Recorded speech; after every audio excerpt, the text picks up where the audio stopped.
ভালোবাসা কোনো অন্যায় নয় বা পাপ নয়। ভালোবাসাটা যার যার দৃষ্টিকোণ থেকে এক প্রকার ব্যক্তিগত অধিকার।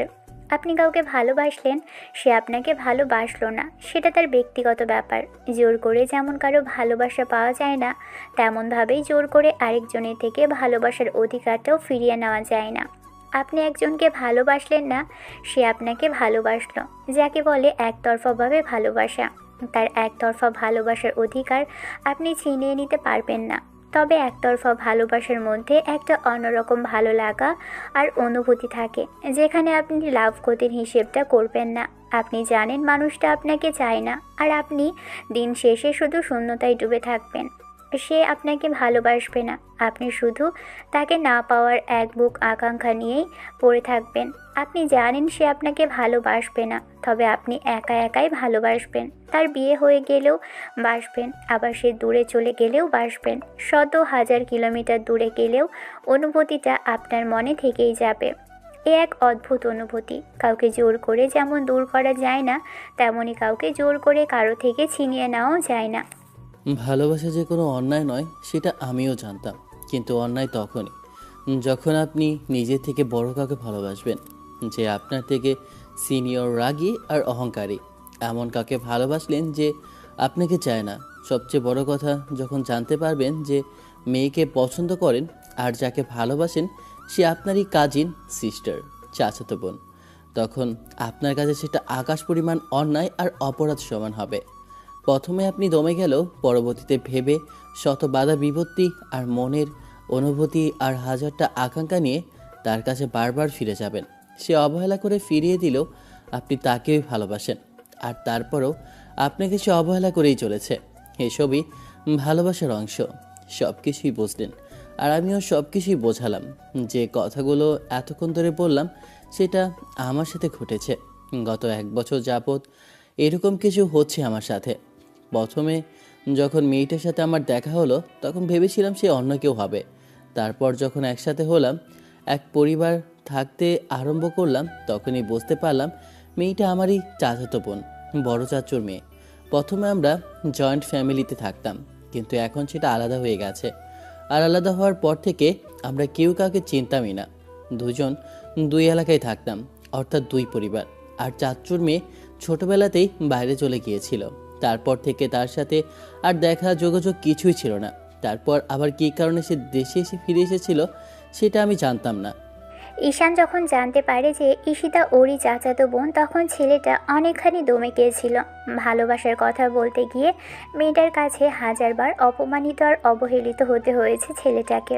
ঈশিতা ভেবেছে ওদের থেকে ঈশানের অবস্থা নিম্ন পর্যায়ের আর মধ্যবিত্ত শ্রেণীর, কিন্তু ভালোবাসাটা যে এই শ্রেণী টাকা পয়সা ভেদাভেদ দিয়ে হয় না, সেটা ঈশান প্রমাণ করে দিতে চেয়েছিল।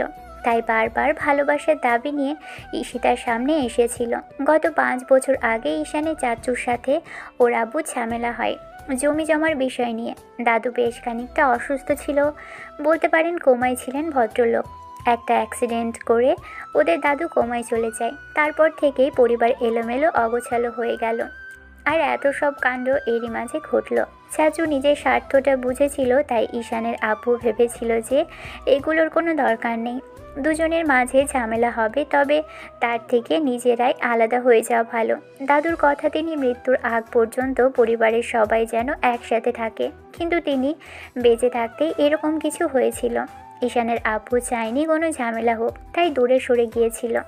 ছোট ভাই হয়ে দূরে সরে যাওয়াটা তার নিজের থেকে কোনো টাকা পয়সা, জমি জমা কিংবা প্রপার্টি কিছুই প্রতি কোনো দাবি বা করাই ছিল না। লোকটার জীবনের একটা অন্যরকম কাজ। আফজাল সাহেব যায়নি বড় ভাইয়ের সাথে কোনো প্রকার কথা কাটাকাটি করতে, তাই বাসা থেকে পরিবার সমেত বেরিয়ে গিয়ে নিজের মতো করে একটা চাকরি করে পরিবার চালিয়েছে। আর এতদিন বাদে যখন দাদুর জ্ঞান ফিরে এসেছিল, দাদুর সব সজ্ঞানে এসেছিল, তখন ঈশানের চাচুর বোধহয় অনেক বেশি অসুবিধা হয়ে গিয়েছিল। কারণ দাদু যখন বাসাতে তার ছোট ছেলেকে দেখতে পায়নি, তখন অনেক ভদ্রলোক হাইপার হয়ে গিয়েছিল। এরই মাঝখানে আবার যখন জানতে পারে ছোট ছেলের সাথে বড় ছেলে এরকম ঝামেলা হয়েছে, তখন বেশ খানিকটা রাগারাগি করে উত্তেজিত হওয়ার ফলে ভদ্রলোক হার্ট অ্যাটাক করে বসে। এরকম একটা অবস্থাতে পরিবারের মানুষগুলো তখন উপায় না পেয়ে দুই ছেলেকে এক করার চেষ্টা করলে ঈশানের আব্বু দাদুর অসুস্থতার কথা শুনে আর দূরে থাকতে পারেনি। হসপিটালে ছুটে গিয়েছিল সেদিন। দাদু ঈশানের আব্বুর হাত ধরে কান্নাকাটি করেছিল। ওদের পরিবার যখন হসপিটালে আসে, ঈশান দেখতে পায় ঈশিতাও সেখানে দাঁড়িয়ে আছে। ঈশিতাকে দেখেই ঈশান অবাক হয়েছিল। সবার সামনে সেদিন কথা বলতে পারেনি। এই ঘটনার আরও 6 মাস আগে থেকেই ঈশিতার সাথে ঈশানের দেখা হয়েছে কলেজে। আর যে কলেজে ঈশান পড়ে সে কলেজেরই উপরের ডিপার্টমেন্টে ঈশিতা অ্যাডমিশন নেয়। ঈশান ততদিন অবধি জানতো না যে মেয়েটা বাইরে থেকে এসেছে। সব কিছু খোঁজ খবর নিয়েছিল তখনই, যখন ওকে মন থেকে পছন্দ করেছিল, ভালোবেসে ফেলেছিল। কারণ প্রথম দেখাতে মেয়েটাকে পছন্দ করার মতো আর ভালো লাগার মতোই একটা মেয়ে ঈশিতা। যাই হোক, সেসব দিকে না যাই। বর্ণনা অনেক শুনেছেন, গল্পের নায়িকারা যেরকম হয় সেরকমই। তখন থেকেই ঈশান ঈশিতার পিছনে পড়েছিল। নানা ছুতোয় ওর সাথে কথা বলার, ওর সাথে যোগাযোগ করার চেষ্টা করলে তখন ঈশিতা নিজে থেকে ওকে দূরে সরিয়ে দেয়।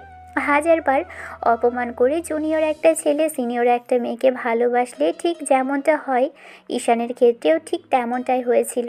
হাজারবার অপমান করে দূরে সরিয়ে দেওয়ার পরও ছেলেটা বারবার ঈশিতার সামনে এসেছিল। আর সেদিন দাদু অসুস্থ হয় তার 1 সপ্তাহ আগেই ঈশিতার সাথে ঈশানের শেষ কথা হয়েছিল। সেদিন ঈশান ঈশিতার সামনে আসলে মেয়েটা ওকে বলতে আরম্ভ করে, তোর এরকম কার্যকলাপ কিন্তু আমার মোটেও পছন্দ না। তুই কি চাইছিস বলতো? আমি কলেজটা ছেড়ে দিই, নাকি প্রিন্সিপালের কাছে তোর নামে নালিশ ঢুকে দিই? ভালোবেসে তুমি এগুলো বলতেই পারো, তাই বলে কি আমি দূরে সরে যাব? আর প্রেম ভালোবাসার মাঝে এসব বকাঝকা একটু হতেই পারে সোনা পাখি।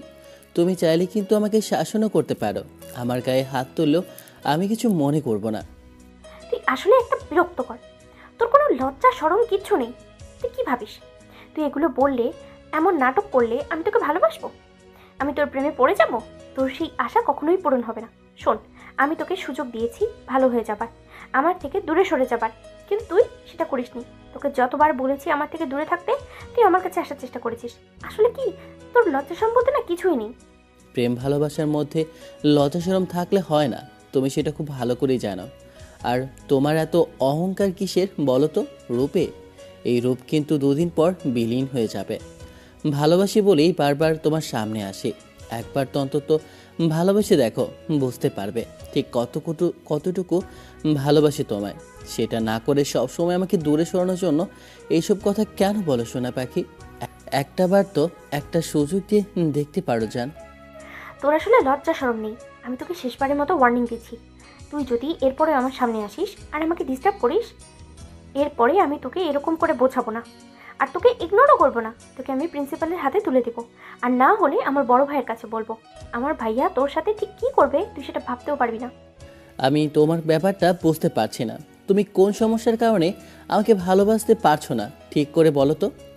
কারণ তোর আর আমার লেভেলের মাঝে আকাশ পাতাল তফাৎ।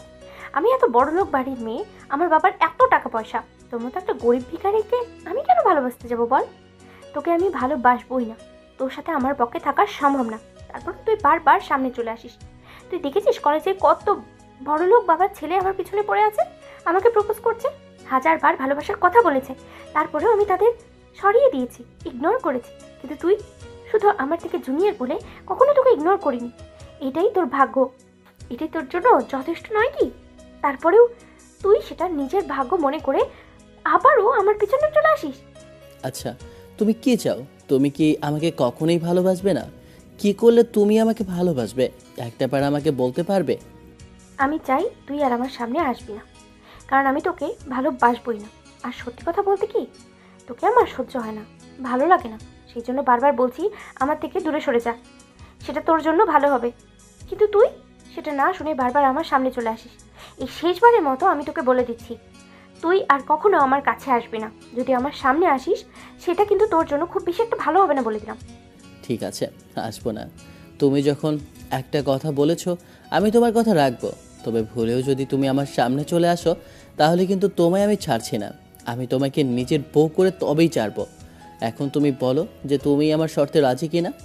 তোর সাথে কথা বলার না বেকার, তোকে বোঝানো আমার জন্য অসম্ভব। ঈশিতা সেদিন বিরক্তি নিয়ে চলে গেলে ঈশান হেসেছিল। আর তার 1 সপ্তাহ পরেই দুজনে দেখা হলো হসপিটালে। দাদু অনেক কান্নাকাটি করলো ছেলের হাত ধরে। বাবাকে সান্ত্বনা দেওয়ার জন্য আফসার সাহেব হাজার কথা বলল। শেষে বাবা বললেন বাসায় ফিরে যেতে। ঈশানের আব্বু তখন বারণ করলে দাদু কান্নাকাটি করতেই বড় ভাই নিজের ভুল স্বীকার করলেন আর বললেন ওদের প্রপার্টির জায়গা জমির সব কিছু বুঝিয়ে দিবে। এরকম কিছু শোনার পর ঈশিতা ভাবতেও পারেনি যে এই ছেলেটা ওর চাচাতো ভাই হবে, তার উপর এত কিছুর মালিক এরাও হবে। ছোটবেলায় যখন বাহিরে চলে গিয়েছিল, তারপর ফিরে এসে দেখেছে চাচুর পরিবার এখানে নেই, তারা আর ওদের সাথে থাকে না, তাদের সব কিছু বুঝিয়ে দেওয়া হয়েছে, দূরে চলে গেছে। কিন্তু এখানে আসার পর চাচুর মুখে এসব কথা শুনে ঈশিতা অনেক বেশি অবাক হলো আর বুঝতে পারলো এতদিন বেআইনিভাবে ওর আব্বু ওদের সব সম্পত্তি, প্রপার্টি, ব্যবসা বাণিজ্য সব কিছু নিজের দখলে করে রেখেছিল। ঈশিতা নিজের কাছেও কিছুটা লজ্জা লাগলো। যে ছেলেকে দুদিন আগে গরিব ভিখারি বলেছে, সে কিনা ওদেরই সমপরিমাণ আর লেভেলের। ঈশিতা বসে বসে কিছু একটা ভাবছিল, তখন ঈশান ওর সামনে দিয়েই দাদুর কাছে গেল, সবার সাথে কথা বলল। হাজারবার রিকোয়েস্ট করার পর দাদুর কথাতে ঈশানের আব্বু যেতে রাজি হলো, তবে বলল যে ওরা অন্য কোনো বাড়িতে থাকবে, তারপর না হয় ওরা দাদুকে দেখতে আসবে। তাতেও তিনি রাজি হলেন না। তিনি শুধু আব্বুর হাত ধরে বলেছিলেন, আমি যতদিন পর্যন্ত শেষ নিঃশ্বাস ত্যাগ না করব ততদিন তোরা একসাথে থাকবি। আমি তোদের মাঝের ঝামেলাগুলো সহ্য করতে পারবো না।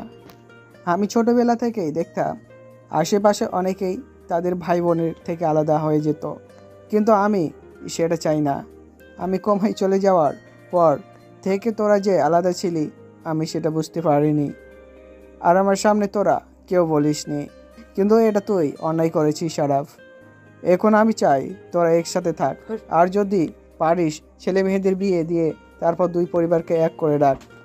সেটাও যদি সম্ভব না হয় দুজন কয়েকটা দিন অন্তত একসাথে থাক। আমার তো সময় হয়ে যাচ্ছে, আর তোরা যদি এরকম কিছু করতে থাকিস তাহলে দেখবি এখন থেকে নেয়ার পরে আমাকে আর পাবি না। সেদিন দাদুর কথাতে পরদিনই ঈশানদের আবার আগের বাড়িতে যেতে হয়। ওদের জায়গা জমি, প্রপার্টি আর ব্যবসা বুঝে দেওয়া হয়। ঈশানও আব্বুর সাথে ব্যবসায়ীর কাজে হাত লাগালো। বড় ভাই বাহিরে চলে গিয়েছিল অনেক টাকা ধার দেনা করে। সে যখন জানতে পারলো এরকম কিছু হয়েছে, সে বাহিরে থেকে চলে আসার জন্য সিদ্ধান্ত নেয়। আব্বু এত বড় বিজনেস সামলানোটা সম্ভব না। ঈশান সবে মাত্র অনার্স পড়ুয়া একজন ছাত্র, তাই ওর পক্ষে এত কিছু বোঝা সম্ভব না। সেজন্য আব্বুই ওকে বলেছিল দেশে চলে আসতে, বড় ভাইকে বিয়ে করাবে বলে। সেদিন যখন ওরা দাদুর বাসায় অর্থাৎ ওদের সেই পুরনো বাড়িতে ফিরে আসলো, বাসায় এসে ঈশিতার সাথে ঈশানের দেখা হওয়ার পর ছেলেটা শুধু হেসেছিল, কিন্তু ভাবতে পারেনি মেয়েটা নিজে থেকে এসে ওর সাথে কথা বলবে। রাতে খাওয়া দাওয়ার পর ঈশান রুমে এসে বসেছিল আর কিছু একটা ভাবছিল। তখনই কেউ একজন দরজায় নক করে। ঈশান দরজার দিকে তাকালো, দেখে ঈশিতা দাঁড়িয়ে আছে। ঈশান উঠে দাঁড়িয়ে বলতে আরম্ভ করলো, আরে আসুন আসুন, আপনি ভেতরে আসুন। ঈশিতা ভিতরে ঢুকতে ঢুকতে বলল, যাক, তাহলে ভদ্রতার অন্তত পরিবর্তন হয়েছে। আমি জানতাম না যে তুই আমার চাচুর ছেলে। যদি জানতাম তাহলে অনেক আগেই চাচুকে কি এইসব বলে দিতাম না। অন্তত এখন তো তোর সিদ্ধান্ত পরিবর্তন হয়েছে, সেটা আমি বুঝতে পারছি। আমি তো ভাবতেই পারছি না যে হাতির বাড়িতে গরিবের পাড়া। দুঃখ না, মানে গরিবের বাড়িতে হাতির পাড়া পড়েছে। শুরু হয়ে গেল তোর সব আজগুবি কথা। এসব কথা রাখ, আমার কিন্তু এইসব ফালতু মজা করা একদম মোটেও পছন্দ না। জানি, কারণ আপনি বড়লোকের মেয়ে। এত বড়লোকের মেয়ে কিনা এরকম একটা গরিব ভিখারি ছেলেকে ভালোবাসতে পারে বলেন? আমি তো ভুল করেছিলাম, তার জন্য করজোরে আপনার কাছে মাপ চাইছি, মাপ করে দিন আমায়। ঈশানের এরকম কথা শুনে ঈশিতা ভেবেছিল ছেলেটা হয়তো নিজের ভুল বুঝতে পেরেছে। মেয়েটা একটা ডেভিল হাসি দিয়ে নিজেকে বেশ খানিকটা রাজরানী কায়দায় স্টাইল মেরে বলতে আরম্ভ করলো, এখনো কি আমাকে ভালোবাসার ইচ্ছা আছে, নাকি এখন সিদ্ধান্ত পরিবর্তন হয়েছে? আমি বুঝতে পারলাম না আপনার কথাটা, আপনি কি বলছেন? বললাম যে আমি তোর চাচুর মেয়ে আর তোর থেকে সিনিয়র, সেটা জানার পরেও কি তুই আমাকে ভালোবাসা কিংবা আমার পেছনে পড়ে থাকার মতো কাজ করবি? তাতে কি, চাচুর মেয়ে বলে কি ছেড়ে দিব ভেবেছেন? মানে তোর এরকম কথা শুনে কিন্তু আমার মোটেও ভালো ঠেকছে না। আর যা বলবি সরাসরি বল। ঈশান ভেবেছিল মেয়েটা হয়তো অন্তত এখন আর ওকে ছোট লোক গেয়েও খ্যাত এসব বলতে পারবে না, তাই এবার বেশ খানিকটা সাহস নিয়েই যেটা করেছিল সেটা ঈশিতা বোঝার আর দেখার পর চোখ জোড়া বড় বড় করে ছেলেটার দিকে তাকিয়েছিল। ঈশান হঠাৎই ঈশিতার একটা হাত ধরে হ্যাচকা টানে নিজের অনেকটা কাছে নিয়ে আসে, তারপর দুহাতে কোমর জড়িয়ে ধরে বলতে শুরু করে, এরপরও কি আপনার মনে হবে যে আমি আপনার থেকে দূরে সরে যাব ম্যাডাম? আমি ভয় পেয়ে আপনাকে ভালোবাসার কথা বলাটা বন্ধ করে দিব? কখনই না। আপনাকে একবার যখন ভালোবেসেছি তখন নিজের করে ছাড়ব। এখন তো আমরা সমপরিমাণ। এখন আমাদের মাঝে কোনো দেয়াল নেই, এখন দুজনের মাঝে কোনো তফাতও নেই, শুধু বয়সের ডিফারেন্স, এইটুকুই, আর কোনো তফাৎ নেই। এইটা নিয়ে যদি বেশি বেকরবাই করেন তাহলে কিন্তু। মানে কি? এত কিছুর পরেও তুই আমার পিছনে পড়ে থাকবি? আমি তো ভাবলাম তুই আমাকে ছেড়ে দিবি। কেন? এরকম কেন মনে হচ্ছিল তোমার? এই তো একটু আগে হাতে পায়ে ধরেছিলি, আপনি করে বললি, ভাবলাম বড় বোন ভেবে ছেড়ে দিবি, তাই? পাগল নাকি মাথা খারাপ? এখন তো আরো বেশি করে ভালোবাসবো, আর দরকার বলে চাচ্চুর কাছে গিয়ে তার মেয়ের হাতটা চাইব। চাচ্চু এখন বারণ করতে পারবে না। আর শোনোনি দাদু কাল কি বলল? দাদু বলেছে দুই ভাইয়ের ছেলে মেয়েদের বিয়ে দিয়ে পরিবারটাকে এক করে রাখতে। এখন যদি দাদুকে কি বলি, দাদু তো উঠে পড়ে লাগবে তোমার আমার বিয়ে দেওয়ার জন্য। এখন কথা বলিও না, আমার কাছে থাকো। ঈশিতার যখনই মনে পড়ল ঈশান ওকে জড়িয়ে ধরে রেখেছে, তখনই ছোটার জন্য হাঁসফাঁস করতে লাগলো। তখন ঈশান ওর মুখে জোরে জোরে একটা ফু দিতেই মেয়েটা কেমন যেন স্তব্ধ হয়ে গেল। সাথে সাথে ঈশানের শার্টটা দুহাতে খামচে ধরে কেমন চুপ করে রইল। এই মুহূর্তে ঈশিতার ঠোঁট জোড়া কাঁপতে আরম্ভ করেছে। ঈশান কিছুক্ষণ ধরে ওর মায়াবী মুখটা দেখতে লাগলো। বাতাসে এলোমেলো চুলগুলো বারবার মুখের উপরে এসে বিরক্ত সৃষ্টি করছে, তাই ঈশান চুলগুলো ঈশিতার কানের পাশে গুজিয়ে দিয়ে তারপর হাতের উল্টো পিঠ দিয়ে গালে স্লাইড করতেই মেয়েটা আরেকটু কেঁপে উঠল আর কেমন হাঁসফাঁস করতে লাগলো। মেয়েটা জোরে জোরে নিঃশ্বাস নিতেই ঈশান ওর কানের কাছে মুখ নিয়ে গিয়ে বলল, এইবার অন্তত রাজি হয়ে যাও না সোনা পাখি। ঈশিতা চোখ বড় বড় করে ঈশানের দিকে তাকাতেই তখন ছেলেটা ওর গালে টুস করে একটা চুমু খেয়ে নিল। ঈশিতা কিছু বলতে যাবে তখনই ঈশান মেয়েটাকে শান্ত করার জন্য ওর ঘাড়ে আর গলায় নাক ডুবিয়ে দিল। ঈশানের এমন কাজে ঈশিতা মুহূর্তেই চোখ জোড়া খিচে বন্ধ করে নিয়েছিল, আর না চাইতেও ঈশানের চুলগুলো এক হাতে শক্ত করে খামচে ধরে ঘন ঘন শ্বাস নিচ্ছিল। এই ঘটনার পর থেকেই ঈশান বাসায় বসে ঈশিতাকে জ্বালাতে আরম্ভ করলো। যেখানে যাচ্ছিল সেখানে ও মেয়েটার পিছন পিছন যাচ্ছিল আর বারবার ওকে ভালোবাসার কথা বলছিল। ঈশান প্রতিনিয়ত ঈশিতার পিছনে আঠার মতো পড়েছিল। ঈশিতা বান্ধবীদের সাথে দেখা করতে গেলেও সেখানেও যাচ্ছিল, কোথাও ঘুরতে গেলে সেখানেও যাচ্ছিল, শপিংয়ে গেলে তো একদম সিকিউরিটি গার্ডের মতো ওকে নিয়ে যাচ্ছিল, আর কলেজে গেলে তো এখন দুজনই একই গাড়িতে একই সাথে যায়। ঈশিতা একদম রাগী চোখে ওর দিকে তাকিয়ে থাকে, আর ঈশান জোর করে মেয়েটাকে কাছে টেনে নিয়ে বসিয়ে তারপর ওর হাতটা নিজের হাতের মুঠোয় নিয়ে রাখে। প্রতিদিনের মতো ঈশান আজকেও বাইরে যাচ্ছিল। তখনই ঈশিতার আম্মু ঈশিতাকে বাইরে যেতে দেখে বলতে আরম্ভ করে, কোথায় যাচ্ছ মামনি? আম্মু, বান্ধবীরা একটু দেখা করতে বললো, অনেকদিন ওদের সাথে দেখা করা হয় না, তাই ভাবলাম ওদের সাথে একটু আড্ডা দিয়ে আসি। এরই মাঝখানে ঈশান বাইকে চাবি ঘোরাতে ঘোরাতে যখনই বের হয়েছিল তখনই ঈশিতার আম্মু ওকে দেখে বলতে আরম্ভ করলো, আব্বু কোথায় যাচ্ছিস রে তুই? এই তো বড় আম্মু, আমি একটু বাইরে যাচ্ছিলাম। কেন, তোমার কিছু প্রয়োজন বলো আমাকে, আমি এনে দিচ্ছি এখনই।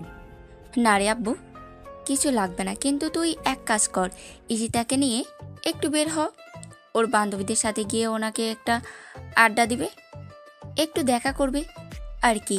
তুই একটু নিয়ে গেলে ভালো হয় আব্বু। কিন্তু বড় আম্মু, তোমার মেয়ে কি আমার সাথে যেতে রাজি হবে? সে তো সবসময় গাল ফুলিয়ে থাকে। আমাকে দেখো না, একটু সহ্য করতে পারে না, সবসময় আমার থেকে দূরে থাকে, আমার সাথে কথা বলতেও চায় না। আর সে মেয়ে কিনা আমার সাথে যাবে? যাবে যাবে, তুই এসব নিয়ে চিন্তা করিস না, আমি ওকে বলে দিচ্ছি ঈশিতা ঈশানের সাথে যাও। না না আম্মু, ওকে যেতে হবে না, আমি একা যেতে পারবো। আর তাছাড়াও ওগুলো মেয়ের মাঝখানে ও কি গিয়ে কি করবে? আর গিয়ে কি করবে মানে, এতগুলো মেয়ের সাথে পরিচিত হবে, যদি কাউকে পছন্দ হয়ে যায় তোদের পর 2 দিন বাদে ওর বিয়ে দিতে হবে না। তুমি না হয় বিয়ে করবে না, তোমার ভাই বিয়ে করবে না, তাই বলে কি ওরা বিয়ে করবে না? দেখেছো বড় আম্মু, তুমি সবটাই বুঝতে পারলে, কিন্তু আব্বু আম্মু কিছুতেই বলছে না। আর তোমার মেয়েকে দেখো, সেই আসার পর থেকে মুখ বাঁকিয়ে রেখেছে, মনে করে আমরা এখনও সেই পড়ে আছি, তাই আগের মতো আমাদের সাথে কথা বলতে চায় না। তোমার মেয়েকে বলে দাও, সে যদি জোর করে কথা না বলতে চায় তাহলে আমাদের যেচে বলার কোনো ইচ্ছে নেই। ঈশান বাইকের চাবিটা আবারও ঘোরাতে ঘোরাতে চলে যেতে নিলে এবার চাচি আম্মু ওকে ডেকে দাঁড় করালো। ঈশান উৎসুক জনতার মতো মেয়েটার দিকে তাকাতেই ঈশিতা বলতে আরম্ভ করলো। আম্মু ওকে আবার দাঁড় করালে কেন? আমি একা যেতে পারবো বললাম তো। তাছাড়া ওকে যেতে হবে কেন? আমি কি বাচ্চা নাকি? বাচ্চা না হলেও এত বড় হয়ে যাওনি যে তোমাকে একা একা বাইরে গিয়ে ড্যাং ড্যাং করতে হবে। তুমি এতটাও বড় হয়ে যাওনি যে সব কিছু চিনে ফেলেছো। দেশে আসার পর থেকে এলোমেলো ঘোরাফেরা করছো, কিন্তু এই শহরের অবস্থাটা তুমি জানো না। এই শহরটা ভালো না। একা একটা মেয়ে বাইরে গেলে তার দিকে মানুষ কিভাবে বাজে নজরে তাকায়। আর বাইরে হিংস্র পশুগুলোর কথা একবার ভেবেছো? বাইরের রাষ্ট্রে এগুলো কিছুই হয় না, কিন্তু এখানে এগুলো হর হামেশাই হচ্ছে। মেয়েদের দেখলেই বাজে কথা বলে, আর তারপর প্রতিবাদ করতে গেলে তাদের সাথে শ্লীলতাহানি করার চেষ্টা করা হয়। ঈশান, তুমি ওকে নিয়ে যাও, গাইড দিয়ে রাখবে, আর কোথাও যেন বেগর বাইক করে তাহলে ওকে টানতে টানতে নিয়ে আসবে। আর যদি কোনো ছেলের সাথে উল্টোপাল্টা কথা বলার চেষ্টা করে তাহলে শুধু আমাকে একবার জানাবে, তারপর দেখবে আমি ওর হাল কী করি। আম্মু তুমিও একটু বুঝতে পারো না? আমাকে এরকম করে দেখে রাখার কি আছে? আমি কি ছোট বাচ্চা নাকি? ঈশিতাকে ওর আম্মু বকাঝকা করতেই মেয়েটা মুখ বাঁকিয়ে বাইরে আসলো। ঈশান বাইক স্টার্ট করতেই ঈশিতা এসে দাঁড়ালো আর বলতে লাগলো। বাইক কেন? গাড়ি স্টার্ট কর, গাড়িতে করে যাবো। আমি গাড়ি চালাতে জানি না, তুমি চাললে তুমি চলে যাও। আর চাচি আম্মু আমার সাথে তোমাকে যেতে বলেছে, তোমার সাথে আমাকে না। বড্ড বেশি ঘাড়পাকা হয়েছিস তাই না? এবার বাসায় ফের, তারপর দেখিস তোর কি হাল করি। ঈশিতার কথাতে ঈশান একটা ডেভিল হাসি দিতেই মেয়েটা উঠে বসলো। মুখ বাঁকিয়ে বসে তারপর ওর কাঁধের উপর হাত রাখলে ঈশান একটু জোরে সরেই বাইক চালিয়ে দিল। ঈশিতার বেশ খানিকটা ঝাঁকি লাগার সাথে সাথে ঈশানকে এক হাতে জাপটে জড়িয়ে ধরে ফেলল। ঈশান মুচকি হেসে বাইক চালাতে লাগলো। তারপর ঈশিতাকে জিজ্ঞেস করলে মেয়েটা ঠিকানা বলে দিল। আধা ঘন্টা খানিক পরে ওরা একটা পার্কে চলে আসলো। এসে একটা জায়গায় দাঁড়াতেই এরই মাঝখানে ঈশিতা ওর বান্ধবীদের কল করতে লাগলো। মেয়েগুলো আসছিল না দেখে এবার ঈশান একটা জায়গায় একটা বেঞ্চে গিয়ে বসে পড়ল। তারপর ঈশিতাকে উদ্দেশ্য করে বলতে লাগলো। সোনা পাখি, এখানে এসে বসে পড়ো তো। দেখো, তোমাকে এমন হাঁসপাস করতে দেখে আমার বুকের ভেতরটা ধুকুর ধুকুর করছে। এরকম করতে হয় না জান। তুমি এমন হাঁসপাস করতে থাকলে আমার জানটা যে বেরিয়ে যাবে। এখানে এসে বসো না পাখি। কুত্তা, তুই কখনো ভালো হবি না। কি সব আজে বাজে নাম ডাকছিস? একদম আমার বান্ধবীদের সামনে এসব বলবি না, তাহলে কিন্তু তোকে খুন করে ফেলবো। ঈশান ঈশিতাকে জ্বালাতে লাগলো আর মেয়েটা ওকে হাজারটা বকাঝকা করতে লাগলো। মিনিট 15 বাদেই কয়েকটা মেয়ে আসলো। 3টা মেয়ে আসছে। ওরা ঈশিতার সাথে কথা বলতে লাগলো। আবেগের ঠেলায় আসার সাথে সাথেই 3জনই ওকে একসাথে জাপটে জড়িয়ে ধরলো। তারপর যখন নজর পড়ল বেঞ্চে কেউ একজন বসে আছে, ফোন ঘাটাঘাটি করছে, তখন ঈশিতার এক বান্ধবী বলতে আরম্ভ করলো। ঈশিতা, এই ছেলেটাকে দেখতে তো বেশ হ্যান্ডসাম। তোর সাথে এসেছে তোর বয়ফ্রেন্ড? সত্যি করে বলবি কিন্তু। তোকে কিছু জিজ্ঞেস করলে তুই আমাদের থেকে লুকানোর চেষ্টা করিস না। সেটা কিন্তু মোটেও ঠিক হবে না।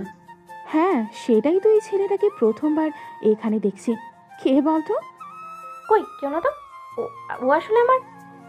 আমি ওনার হবু বয়ফ্রেন্ড, আবার বলতে পারেন হবু হাজব্যান্ডও।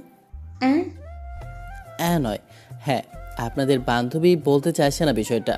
আর সবচেয়ে বড় বিষয় কি জানেন তো? মজার ব্যাপার হলো আমি ওনার চাচাতো ভাই। দেখেন না, জুনিয়র বলে আমাকে ভালোবাসতেই চাইছে না। আমি কি দেখতে খারাপ? আপনাদের যে কাউকে প্রপোজ করলে আপনারা রাজি হবেন না বলেন? সে কি রে ঈশিতা, এত কিউট একটা ছেলে তোকে পছন্দ করে, ভালোবাসে, আর তুই কিনা ওকে ইগনোর করছিস? ও তো ঠিকই বলেছে, দেখতে তো হ্যাপি কিউট তোর চাচাতো ভাই। হ্যাঁ, সেটাই তো ভাইয়া। যে কেউ তোমার প্রপোজাল অ্যাকসেপ্ট করে নেবে, কিন্তু আমার বান্ধবী যে কেন অ্যাকসেপ্ট করছে না সেটাই বুঝতে পারছি না। তোদের যখন এতই দরদ, এতই যখন ভালোবাসা, তাহলে দুজনে মিলে ওকে বিয়েটা করে নেই না। তাহলে বুঝতে পারবি এটা কেমন আছলা বাস। আমার পিছনে সে কবে থেকে পড়ে আছে। ছাড়াতেই পারছি না। তোরা কেউ ছাড়িয়ে দে বইন, নাহলে আমি বেঁচে মরি। কি সব বাজে বাজে কথা! এত কিউট আর হ্যান্ডসাম একটা ছেলেকে কিনা তুই ভালোবাসিস না? তোকে এত ভালোবাসে, এত কথা বললো। আপনার বান্ধবীকে বোঝান না, এত সহজে আমার মতো এত হ্যান্ডসাম একটা ছেলেকে আর কোথাও পাবে না যে এত ভালোবাসে। তাকে হাতছাড়া করলে ভবিষ্যতে কিন্তু কপাল চাপড়ে হবে। তখন আফসোস করেও কিন্তু কোনো লাভই হবে না। কারণ আমি যতটা ভালো আপনাদের বান্ধবীকে বাসি, ততটা ভালো অন্য কেউ বাঁচতে পারবে না। আমি ঠিক যতটুকু ওনাকে আগলে রাখবো, উনি অন্য কারো কাছে ভালো থাকবে না। আর আমার সাথে বিয়ে হলে আমরা একই বাড়িতে থাকবো, আমাদের পুরো পরিবার একসাথে থাকবে, কিন্তু উনি সেটা চাইছে না, জানেন তো। হ্যাঁ রে, তোর তো কোনো বয়ফ্রেন্ড নেই আর কারোর সাথে রিলেশনও নেই, তাহলে ছেলেটাকে এরকম করে ঘোরাচ্ছিস কেন? রিলেশনটা করে ফেললেই তো হয়। আর যতদূর শুনলাম তোরা নাকি একসাথে থাকিস, এখন তো আর তোদের প্রেম ভালোবাসাটা আরও সহজ হবে, কেউ সন্দেহও করতে পারবে না। আর সন্দেহ করলেই বাকি, তোরা একই বাসাতে থাকবি। আর চাচাতো ভাই বোনের মাঝে কি সম্পর্ক হয় না? বিয়ে হয় না? তোদের প্রেমটা আরো মাখো মাখো হবে, দেখবি। তাই বলছি কি, তোদের দেখছি শিক্ষা হয়নি। এত বকাবকি করার পরেও তোদের শিক্ষা হয় না? যত সব আজে বাজে কথা। এই জন্যই আমি তোদের সাথে দেখা করতে চাই না। আর আম্মুকে এত করে বললাম এই বচ্চাটাকে আমার সাথে না পাঠাতে, সেও একদম ধরে বেঁধে এই হারামিটাকেই আমার সাথে পাঠালো। একবার বাসায় যাই, তারপর তোর ক্লাস আমি নিচ্ছি। কি করবি রে? রোমান্টিক অত্যাচার করবি? সে তুই বাসায় গিয়ে করতেই পারিস, কিন্তু আমাদের সামনে বললে সমস্যা কোথায়? আমি তো সেটাই বুঝতে পারছি না। একদিন ওকে টর্চার করবো, সেই ভিডিও ফুটেজ কিংবা লাইভ টেলিকাস্ট তোদের দেখাবো। যত সব আজে বাজে কথা। অনেকক্ষণ সবার মাঝে এইসব বিষয় নিয়ে কথা বলার পর একটা সময় ঈশিতার বান্ধবীরা ওদেরকে বলল ফুচকা খাবে। ফুচকা খাওয়ার সময় ঈশান খেয়াল করলো ঈশিতা ফুচকা খেয়েই চলেছে। ঝালে মেয়েটার চোখ মুখ লাল হয়ে আছে, তারপরও খেয়ে যাচ্ছে। ঈশান যখন বুঝতে পারলো মেয়েটার খেতে কষ্ট হচ্ছে, তখন উঠে এসে ঈশিতার হাত থেকে ফুচকার প্লেটটা রেখে দিয়ে তারপর পানির একটা বোতল ওর সামনে দিয়ে বলতে আরম্ভ করলো, এত যখন ঝাল লাগছে তাহলে খাচ্ছেন কেন? জোর করে নিজেকে কষ্ট দেওয়ার কি খুব বেশি ইচ্ছা করছে?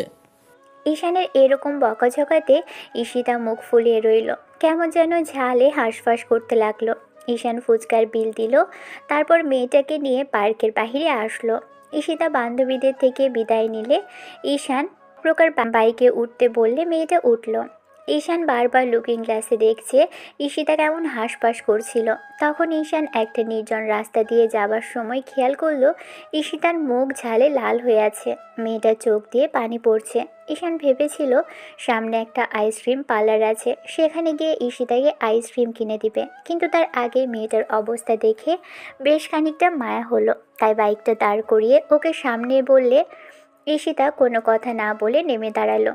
ঈশান তখন আশেপাশে তাকিয়ে দেখলো মাঝে মাঝে দু একটা গাড়ি যাচ্ছে। তারপর হুটহাট করে যেটা করলো সেটা করার জন্য কখনোই ইচ্ছে ছিল না। ঈশিতাকে হঠাৎ করে কাছে টেনে নিয়ে ঈশান তারপর কোমর এক হাত জড়িয়ে ধরে মুখের পাশে হাত রেখে ঠোঁটের সাথে ঠোঁট মেলালো। এই প্রথমবার ঈশানের ঈশিতার ঠোঁটে ভালোবাসার পরশ দিল। আর অবহেলা করা সেই মানুষটা ঠোঁটের স্পর্শ পেতেই মেয়েটা কেমন শান্ত হয়ে গেল। চোখ মুখ জোড়া কুঁচকে বন্ধ করে নিলেও কিছুক্ষণ যাবৎ ঈশান ওর মুখের পাশে হাত রেখে গভীর চুমু খেতে ব্যস্ত ছিল। আশেপাশে কোথায় কি হচ্ছে সেটা বুঝতে পারলেও মিনিট পাঁচেক পরে, কারণ একটা গাড়ি সেটা সিটির আওয়াজ আসতেই ঈশানের হুঁশ ফিরল। এবার ঈশান ঈশিতাকে ছেড়ে দিল। ঈশিতা লজ্জায় কুঁকড়ে গেল, কিছু বলতে গিয়েও বলতে পারল না। ঈশান ভাবলো মেয়েটা বকাঝকা করবে, কিন্তু তেমন কিছুই করলো না ঈশিতা, উল্টো লজ্জায় লাল হয়ে রইল। ঈশান বুঝতে পারল না যে ঈশিতার গালগুলো লজ্জায় এমন লাল হয়ে আছে নাকি ঝালে। তারপর উঠে বাইকে বসতেই ঈশিতা ওকে ধরে বসছিল না দেখে ঈশান এবার ঈশিতার দিকে ফিরে ওর ওড়নাটা নিয়ে তারপর সেটাকে পেঁচিয়ে নিজের কোমরের সাথে ঈশিতাকে পাততেই মেয়েটা একদম ঈশানের সাথে মিশে গেল। ঈশিতা অবাকের উপর অবাক হচ্ছে, এখনও গালগুলো আর নাকের ডগাটা লাল হয়ে আছে মেয়েটার। ঈশান আইসক্রিম পার্লারের সামনে এসে বলতে লাগলো, ঝাল কমেনি জান পাখি? ঈশিতা মাথা নেড়ে একবার হ্যাঁ সূচক উত্তর দিয়ে আবারও পরক্ষণেই কিছুটা না সূচক মাথা নাড়ল। ঈশান বাঁধনটা খুলে তারপর মেয়েটাকে রেখে ভিতরে গেল। ফিরল এক গাদা আইসক্রিম নিয়ে। মেয়েটার হাতে দিতেই ঈশিতা ফ্যাল করে চেয়ে রইল। ঈশান একটু মুচকি হেসে বলতে লাগলো, নাও আইসক্রিমগুলো খাও, ঝাল কমে যাবে। বাসায় যেতে যেতে সবটা ঠিক হয়ে যাবে, দেখো। ঈশিতা কয়েকটা আইসক্রিম খাওয়া শেষ করতেই ঈশান আবারও বাইকটা স্টার্ট দিল। সেদিন ঈশিতা বাসায় এসে দেখল ওর ভাইয়া বাসায় এসেছে। ঈশিতার ভাইয়া শহরের বাইরে গিয়েছিল, কিন্তু হুটহাট করে আসার পরই ঈশিতার দিকে কেমন করে যেন তাকিয়ে রইল। ঈশানের সাথে দেখা হলে ঈশিতার ভাইয়ার ঈশান ওর সাথে কথা বললেও ছেলেটা তেমন কিছুই বলল না। ঈশান ভাবলো ওর সাথে কথা বলতে চাইছে না, তাই রুমে চলে গেল রাতে। ঈশিতার আব্বুর সাথে ঈশিতার ভাইয়া একই রুমে বসেছিল। এমতো অবস্থায় ঈশিতার আম্মুকে ডেকে আনতেই এবার ঈশিতার আব্বুর সামনে এসে দাঁড়ালে ভাইয়া বলতে আরম্ভ করলো, আব্বু, তোমার মেয়েকে জিজ্ঞেস করে দেখো সে কি করেছে না করেছে। আমার কথা তো তোমাদের বিশ্বাস হয় না। আমি আজকে নিজের চোখের সামনে থেকে সবটা দেখেছি। দেশের বাইরে থেকে পড়াশোনা করছে, তাই পশ্চিমা কালচার এখানে এসে পালতে শুরু করেছে। আমার আমার ভাবতেও লজ্জা লাগছে যে রাস্তার মাঝখানে দাঁড়িয়ে কিনা এরকম একটা কাজ করছিল, আর তাও আবার সেটা তোমাদেরই ছোট ভাইয়ের ছেলের সাথে। এইসব বাইরের লোকজন জানাজানি হলে লজ্জায় মাথা কাটা যাবে। একটাবার তুমি ভাবতে পারছো আব্বু? ঈশিতা প্রথমে বুঝতে পারছিল না ভাইয়া কিসের কথা বলছে, আবার পরক্ষণেই তোমার ভাইয়ের ছেলে এই কথা বলতেই ঈশিতার বুকের ভিতর ধক করে উঠল। তাহলে কি ভাইয়া তখনকার বিষয়টা দেখে ফেলল? ঈশিতা কিছু বলতে যাবে তার আগেই আব্বু ওকে বিষয়টা জিজ্ঞেস করলো। অর্থাৎ তখন যে ঈশান ঈশিতাকে রাস্তায় দাঁড়িয়ে কিস করেছিল ঝাল কমানোর জন্য, সেই বিষয়টা। ঈশিতার ভাইয়া আবারও বাসায় আসার সময় ওই রাস্তা দিয়ে আসতে থাকা চলন্ত গাড়ি থেকে সব কিছু দেখে ফেলে। কিছুক্ষণ ধরে দেখে যখন বুঝতে পারেনি তখন দূরে দাঁড়িয়ে গাড়িটা থামিয়ে দিয়ে এসব কিছু দেখেছে। কাছে আসেনি, কাছে আসলে হয়তো হুলস্থুল কাণ্ড হয়ে যেত। আব্বু আবারও এসব কিছু জিজ্ঞেস করতেই ঈশিতা মাথা নিচু করে ফেলল। ঈশিতা বলতে পারল না যে ও এরকম কিছুতে সায় দিতে চায়নি আর ঈশানকে পছন্দ করে না। মেয়ে কিছু বলল না। ঈশিতাকে বারবার যখন জিজ্ঞেস করা হলো তখন ভাইয়া এসে যখনই ওকে থাপ্পড় মারতে যাবে তখনই আম্মু ভাইয়ের হাত ধরে ফেললো আর বলতে লাগলো, আম্মু, তুমি আমাকে আটকাচ্ছ কেন? জানো তুমি তোমার মেয়ে কি করেছে আজকে? রাস্তার মাঝখানে এরকম একটা কাজ করেছে, ভালো কথা। আর তাই বলে কি গায়ে হাত তুলতে হবে? আর দুজন দুজনকে ভালোবাসলে এগুলো করতেই পারে। তুমি করনি? তুমি কত কিছু করেছো সেটা একবার বলবো সবার সামনে? তোমার গুণধর ছেলে কি করেছো সেটা একটাবার বলি, তারপর তোমার আব্বু শুনুক। কিন্তু সে তো সবসময় নিজের ব্যবসা বাণিজ্য নিয়েই ব্যস্ত, সেজন্য নিজের ভাইকেই ভুলে গেছিল। আর ছেলে মেয়েগুলো যে কোথায় কি করে বেড়াচ্ছে সেটা জানার চেষ্টাই করেনি। ও ভালোবেসেছে, প্রেম করেছে, সেটা বেশ করেছে। তুমিও তো করেছিলে, তুমি কি করনি? বিয়ের পর যা করা যায় তুমি সেসব বিয়ের আগেই করে বসেছিলে। ও তো তার থেকে এক চুল পরিমাণ করেনি। ও যদি ভালোবেসে থাকে তাহলে বেশ করেছে। আব্বু, তুমি শুনলে আম্মু কি বলেছে? তোমার মেয়েকে লাই দিয়ে দিয়ে আর মাথায় তুলো না। আমি বলছি কি, ওর বিয়েটা অন্য কোথাও দিয়ে দাও। না, তোমার আব্বু আর সেই ভুল করবে না, কারণ তার ভাইয়ের ছেলের সাথে তোমার বোনের বিয়ে হলে সে ভালো থাকবে। আর এরকম কিছু করলে দুই পরিবার একসাথে থাকবে, তাই দুজনকে আলাদা করার কোনো দরকার নেই। আর তোমার আব্বু অনেক অন্যায় করেছে, এখন সেই প্রায়শ্চিত্ত করার সময় এসেছে। আমি বলবো যেটা করেছে সেটার জন্য এখন ভুলটা শুধরে নিয়ে ওরা যে দুজন দুজনকে ভালোবেসেছে সেটার জন্য এখন তোমার ভাইয়ের সাথে কথা বলে ওদের চার হাত এক করে দাও। আব্বু, তুমি কিছু বলছো না কেন? দেখো আম্মু কি সবাই বাজে কথা বলছে। তোমার আব্বু কি বলবে? তোমার আব্বু যেটা বলবে সেটা আমি খুব ভালো করে বুঝতে পারছি।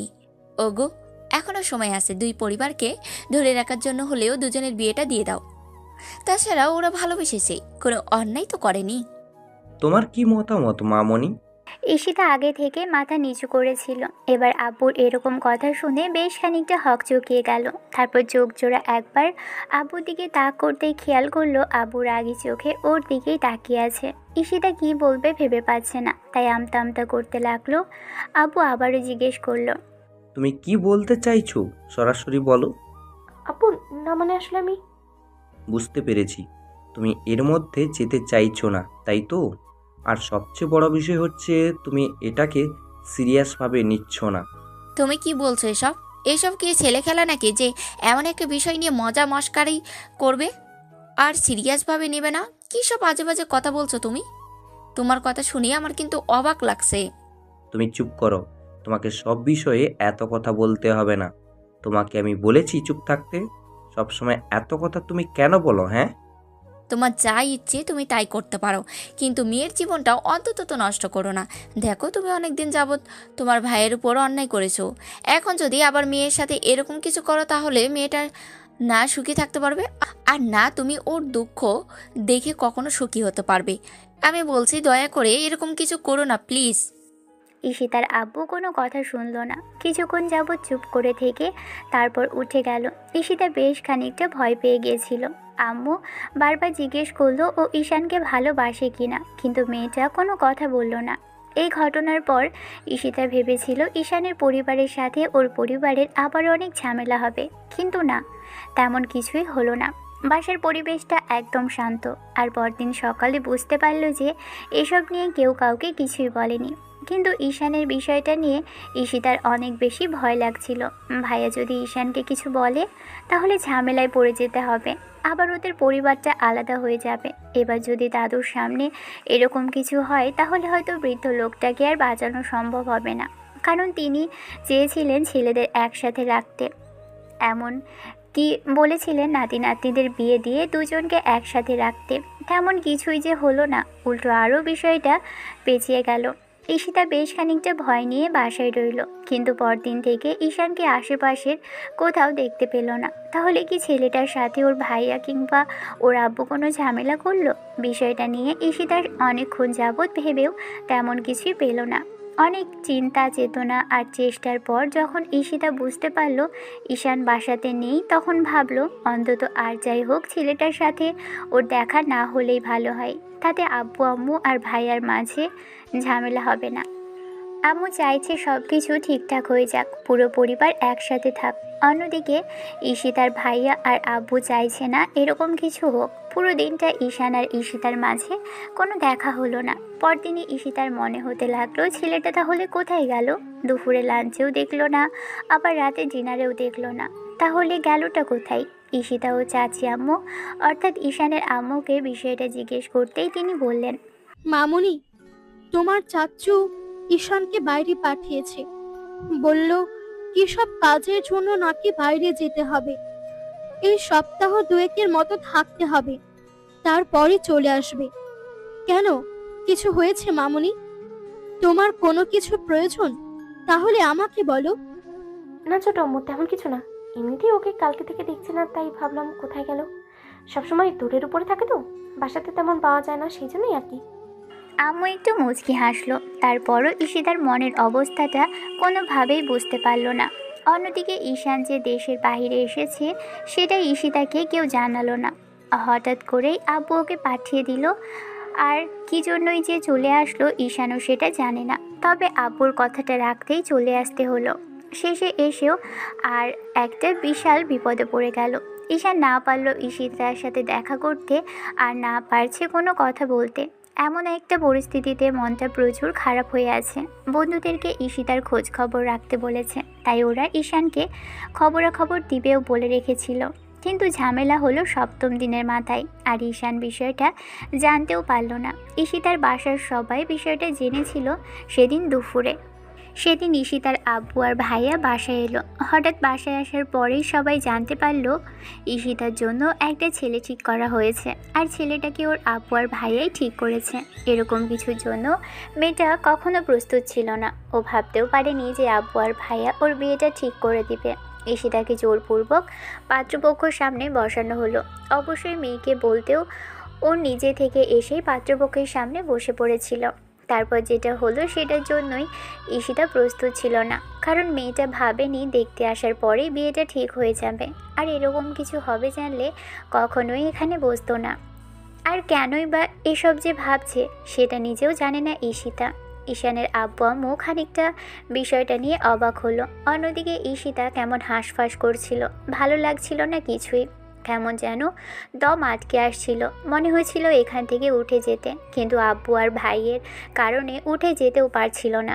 ইচ্ছে তো হচ্ছিল পালিয়ে যেতে, তাহলে হয়তো এ বিয়েতে অন্তত রাজি হতে হতো না।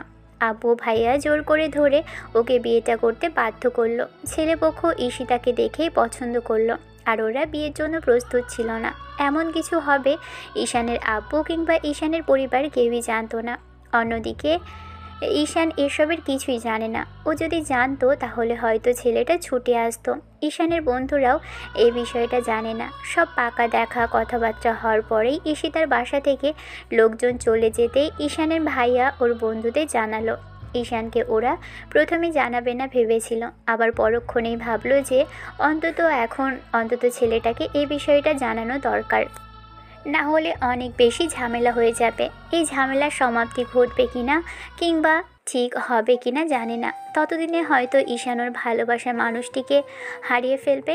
কথাগুলো ভেবেই ঈশানের বন্ধুরা ওকে বিষয়টা জানালো। 7 দিনের মাথায় যে ঈশিতার বিয়ে সেটা ঈশান জানতে পারলো। আর এসব জানার পর ছেলেটার মাথাটা যেন হ্যাং হয়ে গেল। আব্বুকে কল করলে আব্বু এ বিষয়ে কোনো কথাই বলল না। আর ভাইয়াকে বলতেও ভাইয়া জানালো ওরা জানতোই না ঈশিতার বিয়েটা এমন করে ঠিক করে দিবে। ঈশান পুরো পাগল হয়ে যাচ্ছিল এরকম একটা পরিস্থিতিতে।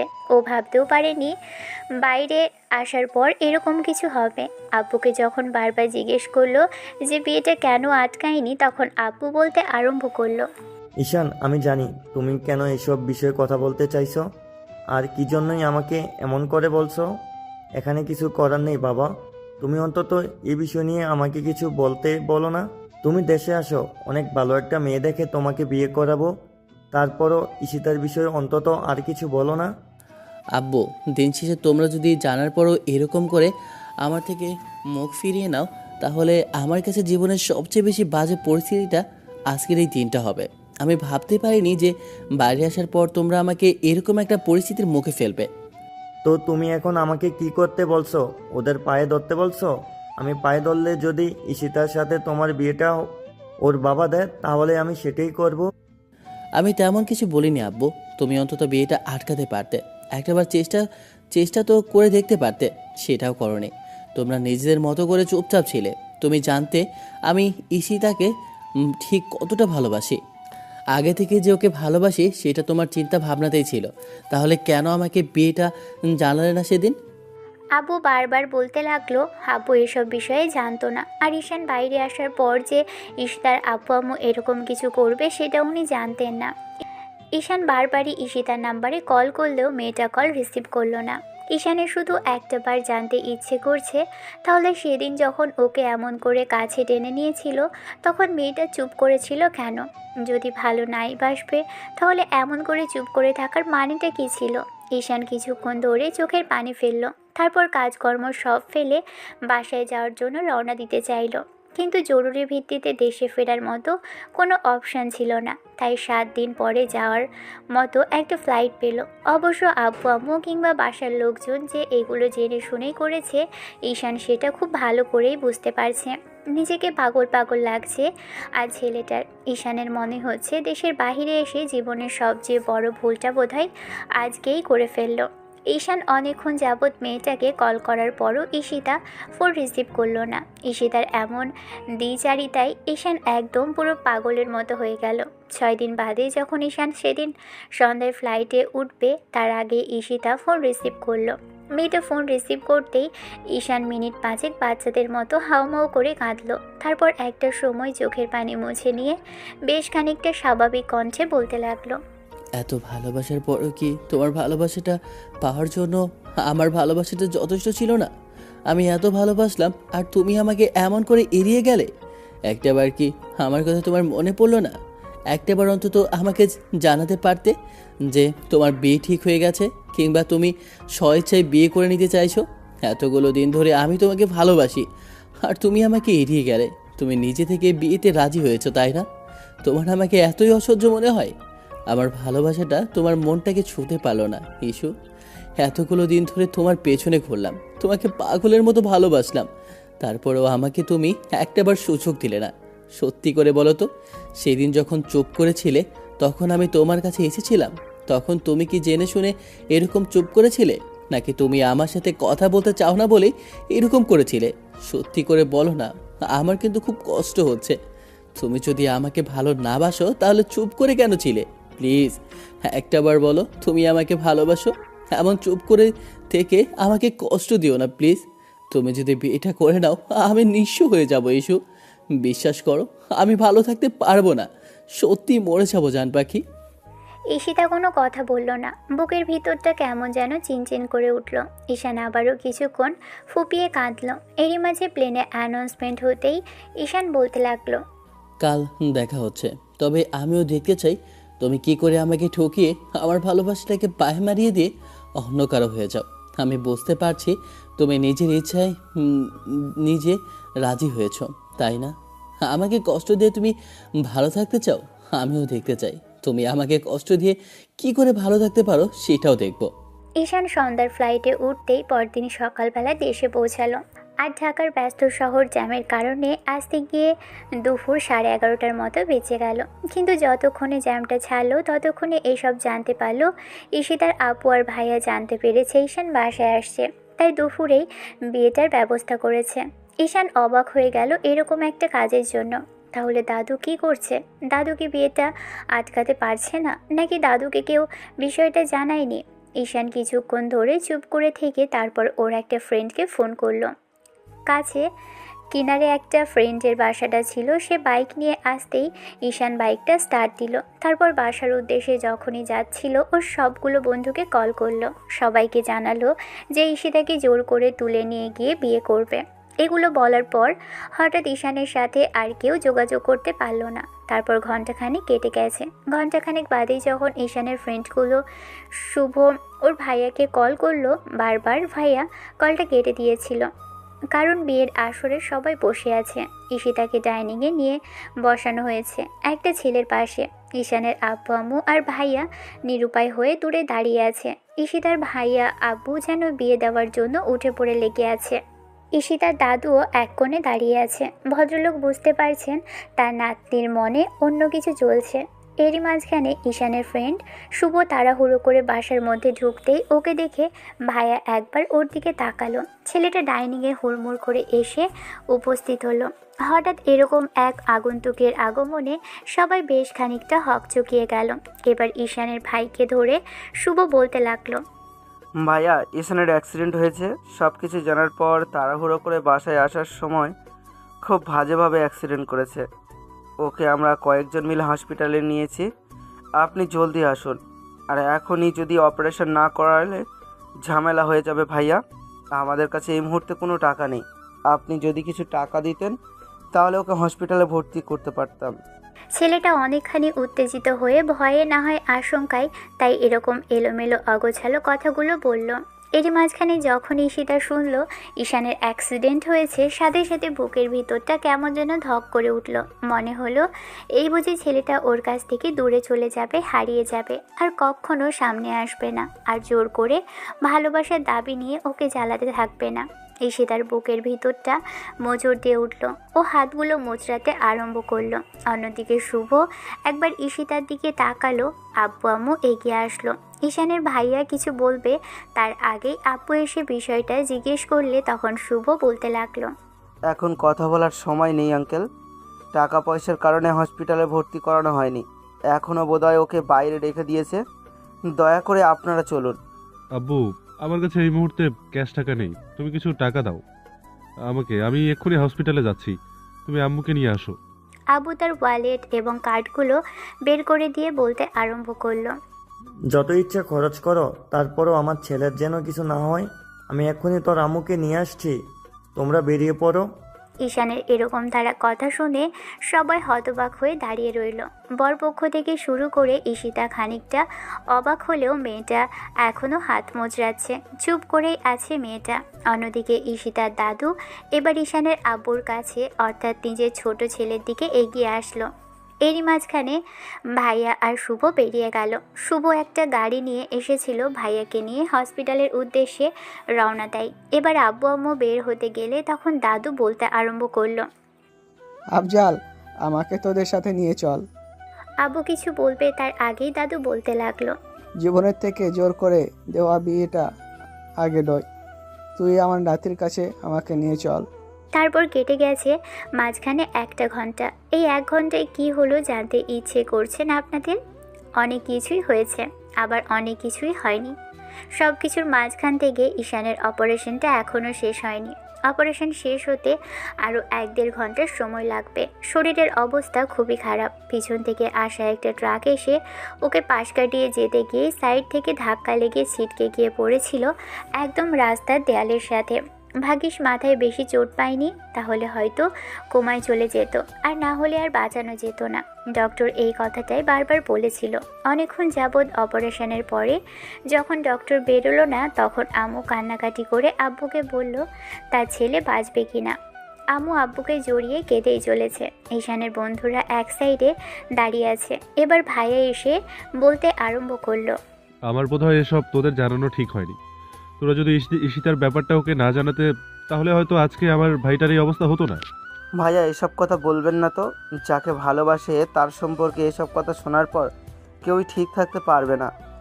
আর সবচেয়ে বড় বিষয় কি হচ্ছে জানেন, ঈশান মেয়েটাকে এত ভালোবাসতো, তারপরও বুঝতেই পারলো না সে। যাই হোক, এসব বাদ দিন। অন্যদিকে ঈশিতার বিয়েটা তখন সেখানেই থেমেছিল। বাসার বাকি সবাই ঈশানের আব্বু আম্মু যাওয়ার দিকে তাকিয়েছিল। ওরা বাসা থেকে বেরিয়ে যেতেই পাত্রপক্ষ অবাক চোখে সবার দিকে লক্ষ্য করলো। ভালোবাসার ছেলে, এই জন্যই এরকম করে সবাই প্রতিক্রিয়া দেখাচ্ছে। এই মাঝখানে ঈশিতার আম্মু একটা জায়গায় ধপ করে বসে পড়ল আর ওর আব্বু আর ভাইয়াকে উদ্দেশ্য করে বলতে লাগলো, রাগ জেদ করে তোমরা সবসময় জিতেই গেলে। তোমাদের এই অহংকারের খেলার কাছে কতগুলো মানুষ মাঝখান থেকে অপরাধী হলো, আর বিনা অপরাধে শাস্তি পেতে হলো। তোমাদের এই রাগ জেদটাও হয়তো কখনো শেষ হবে না, তাই না? যদি কখনো পারো এগুলো ভুলে গিয়ে ভালো হয়ে শুদ্ধ হয়ে তারপর নিজের মতো করে একবার ভেবে দেখো তো, যেটা তোমার ছোট ভাইয়ের সাথে তুমি করলে, সেই একই পরিস্থিতি যদি তোমার সাথে হতো, কিংবা আজকে তোমার ছেলের আজকে এই পরিস্থিতিতে থাকতে, তাহলে একটাবার তুমি পারতে সেগুলো সহ্য করে নিতে? পারতে না। তুমি কখনো নিজের ছাড়া অন্য কারো কথা ভাবলে না, সবসময় শুধু নিজের কথাই ভেবে গেলে। আমি বারবার করে বললাম যে ঈশানের সাথে ঈশিতার বিয়েটা দিতে, কিন্তু তোমরা আমার কথাটাই শুনলে না। আজকে তোমাদের জন্য এরকম একটা পরিস্থিতির সৃষ্টি হয়েছে। আম্মুর এরকম কান্নাকাটিতে ঈশিতার বুকের ভিতর কেমন যেন করে উঠল। সাথে সাথে মেয়েটা একটা জোরে নিঃশ্বাস নিল। ঈশিতার আব্বু আর ভাইয়ার দিকে তাকাতেই খেয়াল করলো ঈশিতার আব্বু আর ভাইয়া ওর দিকে তাকাতেই খেয়াল করলো ঈশিতা কেমন যেন জোরে জোরে নিঃশ্বাস নিচ্ছে। শ্বাসকষ্ট হচ্ছে বোধহয় মেয়েটার। এরই মাঝে আম্মু আবারও বলতে আরম্ভ করলো, আমি তোকে বারবার বলেছিলাম, যদি ছেলেটাকে ভালোবেসে থাকিস তাহলে একটা বারের জন্য ওর কাছে ফিরে যা, অন্তত তো ওকে ঠকাস না। কিন্তু তুই আমার কোনো কথাই শুনলি না। তুই ভালোবাসিস নি ওকে, তবে কষ্ট দিয়েছিস। তুই এত কিছু বুঝতে পারলি আর নিজের ভালোবাসাটাকে চিনতে পারলি না, তাই না? ঈশানের মতো একটা ছেলেকে তুই আর জীবনে পাবি না। তুই যাকে বিয়ে করতে যাচ্ছিস তাকে বিয়ে করে নি, তবে একজনকে ঠকিয়ে আরেকজনকে নিয়ে ভালো থাকা যায় না। তুই সেটা খুব তাড়াতাড়ি বুঝতে পারবি। ঈশিতা কিছুক্ষণ ধরে চুপ করে থাকলেও এবার আম্মুর কথাতে ফুপিয়ে কেঁদে উঠল। কাঁদতে কাঁদতে এবার ফ্লোরে বসে পড়ল মেয়েটা। মুখের উপর হাত দিয়ে আটকে কেমন যেন ফুপিয়ে কেঁদে উঠল। বুঝতে পারল বুকের ভিতর কোথাও একটা চিনচিনে ব্যথা অনুভব করছে। মনে হচ্ছে অন্তত আর যাই হোক, বুকের ভিতরটা একদম এলোমেলো অগোছালো হয়ে যাচ্ছে। আর কখনোই এই পিচিটাকে ছাড়া ভালো থাকা সম্ভব না। ঈশিতা বুঝে গেল বুকের ভিতর কেন এরকম জ্বালা পোড়া করছে। তবে কি ঈশানের কথাটাই ঠিক ছিল? দিন শেষে ওকেই ভালোবাসলো। ঈশিতা আজকে চেয়েও নিজেকে ঠিক রাখতে পারছে না। কান্নাটা বাদ মানছে না। অনুভূতিগুলো দলা পাকিয়ে আসছে। এলোমেলো অগোছালো হয়ে যাচ্ছিল সব কিছু। মনে হচ্ছিল ঈশানকে আর জীবিত অবস্থায় দেখতে পারবে না। এরপর কেটে গেল আরও কয়েক ঘন্টা। সন্ধ্যার মুখে ঈশানের অপারেশন শেষ করার পর আইসিইউতে দেখা হলো। বলা হলো জ্ঞান ফিরতে সময় লাগতে পারে। তবে ডক্টর বলল না যে অবস্থা খুবই খারাপ, তবে বলল যদি জ্ঞান না ফিরে তাহলে হয়তো কোমায় যেতে পারে। ঈশানের আব্বু আম্মু এমনকি ভাইয়া আর ফ্রেন্ডরাও অনেকক্ষণ যাবৎ ওর এরকম অবস্থার জন্য নিজেদেরকে দায়ী করলো। ঈশানের বন্ধুরা পর্যন্ত কান্নাকাটি করেছে, ভেবেছে ওদের কারণেই এরকমটা হয়েছে। ঈশান কেমন একটা পাগল ছেলে দেখেন, ভালোবাসলো যাকে তাকে বোঝাতেই পারল না। পরদিন সকালবেলা ঈশানের আব্বু দাদুকে নিয়ে হসপিটালে আসলো। দাদুকে এক জায়গায় বসিয়ে দিতেই এবার দাদু বলতে আরম্ভ করলো, আফজাল শোন, আমি ঈশানের বন্ধুদের কাছ থেকে সবই শুনছি। ওরা আমাকে কাল সবই বলেছে। সব কিছুর জন্য আমার এখন নিজেকে দায়ী মনে হচ্ছে। না আমি তোদের এক করতে চাইতাম, আর না আমার নাতিকে এরকম একটা বাজে পরিস্থিতিতে মুখে পড়তে হতো। সব কিছুর জন্য নিজেকে অনেক বেশি অপরাধী মনে হচ্ছে রে বাপ। আমার জন্য এত কিছু, যদি এরকম কিছু না করতাম তাহলে হয়তো আজকে ছেলেটার এরকম একটা পরিস্থিতি হতো না। আমাকে মাফ করে দিস বাপ। আমি আমার বড় ছেলেকে তেমন করে শিক্ষা দিতে পারিনি যেমন করে দেওয়া উচিত ছিল। দাদুর কথা শেষ হতে না হতে এবার ঈশিতার পুরো পরিবার হসপিটালে এসে উপস্থিত হলো। সবাই বেশ খানিকটা অবাক হলেও আম্মু খেয়াল করলো ঈশিতাকে। ওর আম্মু ধরে নিয়ে আসছে। মেয়েটার অবস্থা খুবই খারাপ। আসলে কাল রাতে কান্না করতে করতে বারবার জ্ঞান হারিয়েছিল বলে আজকে মেয়েটার এই অবস্থা। কিছুক্ষণ ধরে আম্মু বিষয়টা বোঝার চেষ্টা করতেই এবার ঈশিতার আম্মুকে একটা জায়গায় এনে বসাতেই আম্মু ওর দিকে অবাক চোখে তাকিয়ে রইল। এবার চাচি আম্মু এসে বলতে আরম্ভ করলো, আমাদের মাফ করে দিও বোন, আমরা তোমাদের সাথে যে অন্যায়টা করলাম তার জন্য এখন নিজেদের প্রতি ঘৃণা হচ্ছে। আমি ভাবতেও পারিনি যে ঈশিতার আব্বু আর ভাইয়া এরকম কিছু করবে। যদি জানতাম ওরা এরকম কিছু চিন্তা ভাবনা করছে তাহলে কখনোই আমি এরকম কিছু হতে দিতাম না। আর যতক্ষণই বুঝতে পারলাম ততক্ষণে সব কিছু হাতের বাইরে চলে গেছিল। ঈশানও এখানে ছিল না। মেয়েটাকে বোঝানোর আগেই ও চুপ করেছিল। কিছুই বলছিলাম না আমাকে, রিপিট, কিছুই বলছিলাম না আমাকে। আমি ভেবেছিলাম ওকে বলবো ঈশানের সাথে করে পালিয়ে যেতে, কিন্তু মেয়েটা আমার কোনো কথাই শুনল না। আম্মু চোখ জোড়া মুছে নিল।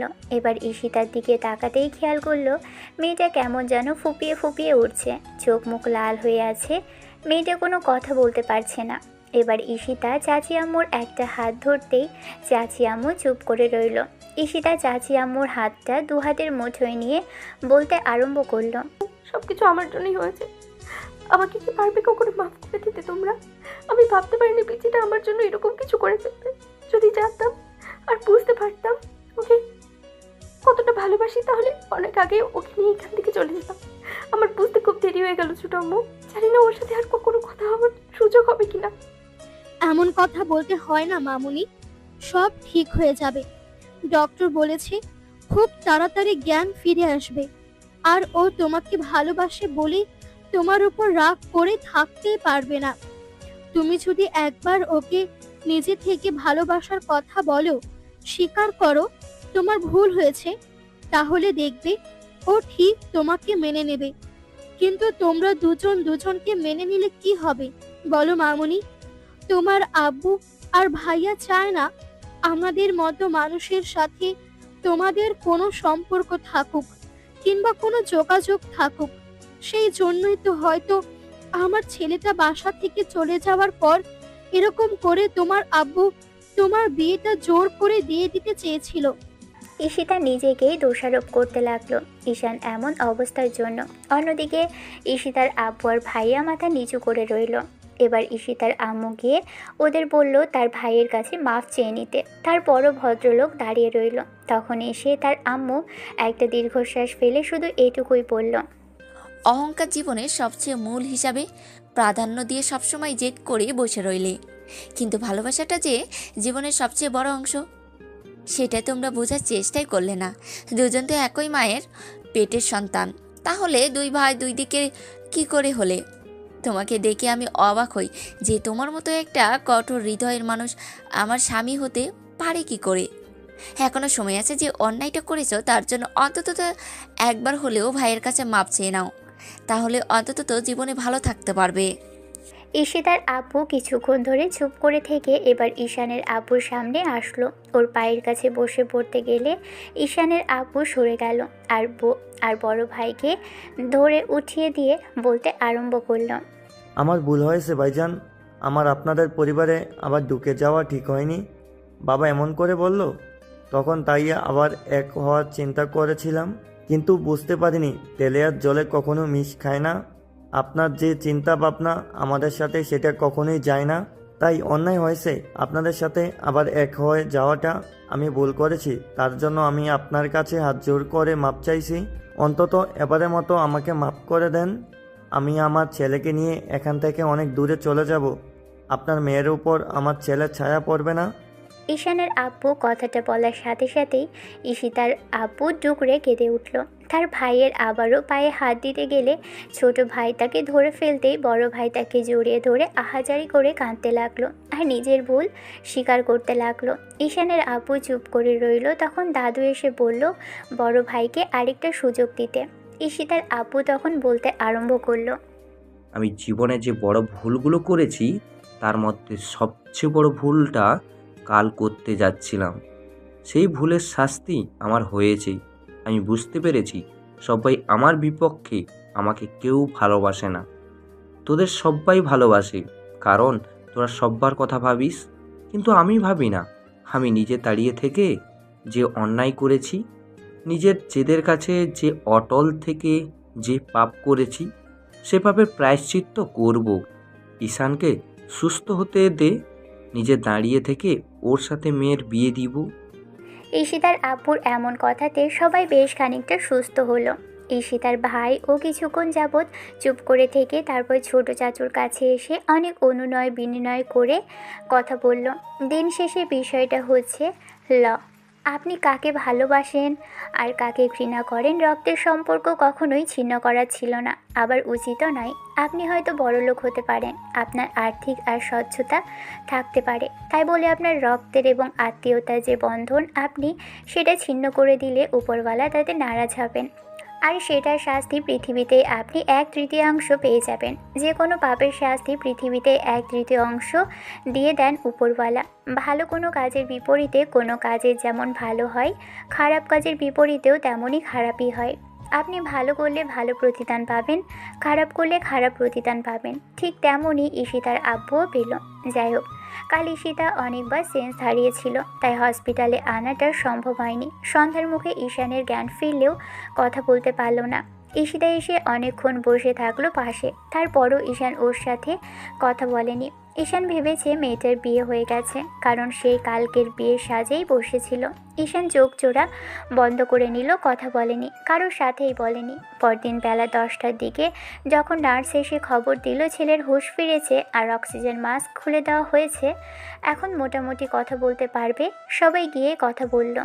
শেষে ঈশিতার আব্বু আর ভাইয়াও কথা বলল। ঈশানও স্বাভাবিকভাবেই কথা বলল, তবে বেশি কথা বলল না, চুপ করেই রইল, শুধু শুনেই গেল। কারো কথাতেই কিছু বিশ্বাস করলো না আর কারো কথার জবাব দিল না। আব্বু আম্মু আর বন্ধুদের কথার জবাব দিলে আর দাদুর সাথে একটু কথা বলল। তারপর যখন ওর আব্বু আর ঈশিতার আব্বু আর ভাইয়ার সাথে কোনো কথা বলল না, তখন ঈশিতা আব্বু আর ভাইয়া বাইরে আসলো। ঈশিতার আম্মু ওকে এনে ঈশানের সামনে বেডে বসিয়ে দিতে ঈশান দেখলো ঈশিতা একদম কাহিল হয়ে পড়েছে। মনে হয় যে কতদিন যাবৎ খাওয়া দাওয়া করে না, কেমন অসুস্থ মনে হচ্ছে। ঈশান কিছুক্ষণ যাবৎ চেয়ে থেকে তারপর বলতে আরম্ভ করলো, বিয়ে হয়ে গেছে আপনার আপু? ছোট ভাই অ্যাক্সিডেন্ট করেছে সেটা দেখতে এসেছেন না? ঈশানের এরকমটা তাচ্ছিল্য করে বলা কথাতে ঈশিতা ফ্যাচ ফ্যাচ করে কেঁদে ফেলল। তখন ঈশান মুখ ঘুরিয়ে নিয়ে বলতে আরম্ভ করলো, কি আশ্চর্য দেখেছেন, আপনি এতদিন আমার থেকে পালাতে চেয়েছেন আর আমি আপনার কাছে আসতে চেয়েছি, আর আজকে দেখেন আমি নিজেই পালাতে চাইলাম আর আপনারা সবাই আসলেন আমাকে দেখার জন্য। ওপরওয়ালা কি অদ্ভুত খেলা খেলছে দেখেছেন তো। তবে ভয় পাবেন না, আমি মরিনি। আজকের পর থেকে আপনার জন্য কোনো পাগলামি আর বেঁচে থাকবে না। আমার উচিত হয়নি আপনাকে সেদিন ওরকম করে জানানোর। আর সবচেয়ে বড় বিষয় কি বলেন তো, আমি ভাবতে পারিনি যে আপনাকে ভালোবাসার প্রতিদান হিসেবে আমাকে এত বড় শাস্তি ভোগ করতে হবে। যাই হোক, দেখতে এসেছেন, দেখে চলে যাবেন, আর হ্যাঁ, বিবাহিত জীবনের জন্য অনেক অনেক শুভকামনা। তবে আপনার পথের কাঁটা সরে যায়নি। দিন শেষে আপনার সাথে আমার আবারও দেখা হবে। আপনি বাসায় তো আসবেন, তাই না? বাসায় আসলে আবার আমার সাথে আপনার দেখাই হয়ে যাবে। ঈশান কথাটা বলেই তাচ্ছিল্য করে হাসতেই ঈশিতা 2 হাতে মুখের উপর রেখে ফুপিয়ে কেঁদে কেঁদে বলতে লাগলো, এমন করে বলো না প্লিজ, আমি আমি সত্যি মরে যাব। আমি বুঝতে পারিনি তোমাকে কখনো ভালোবেসে ফেলবো, তোমাকে এত বেশি ভালোবাসবো, যার জন্য তোমাকে ছাড়া আমার জীবনটা অচল মনে হবে।